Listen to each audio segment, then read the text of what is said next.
وزیراعظم شہباز شریف کہتے ہیں چیلنجز کے باوجود ہم معاشی استحکام حاصل کرنے میں کامیاب ہوئے۔ اتحاد اور یکجہتی کے ذریعے ہمیں آگے بڑھنا ہے۔ ہمارا یہ سفر مستحکم معیشت سے مضبوط معیشت تک کا ہے۔ فیصلہ کیا گیا پاکستان کو آگے لے جانا ہے تو ٹیکسوں کو کم کرنا ہوگا۔ وہ اڑان پاکستان پروگرام کی تقریب سے خطاب کر رہے تھے۔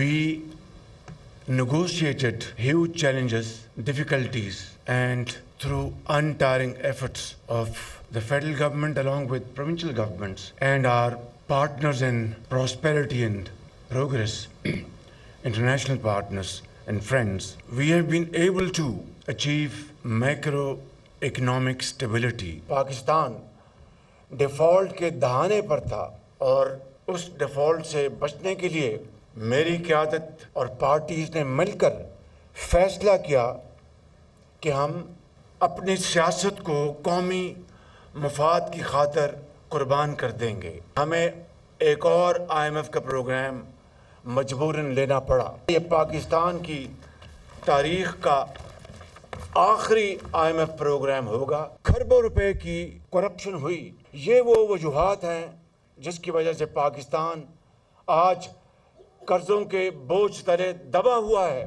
رونے دھونے سے کوئی فائدہ نہیں۔ ہمیں ماضی سے سبق حاصل کر کے ہمیں آگے بڑھنا ہے۔ اگر پاکستان کو ہم نے آگے لے کر جانا تو ٹیکسز ہیں ان کو کم کرنا ہوگا۔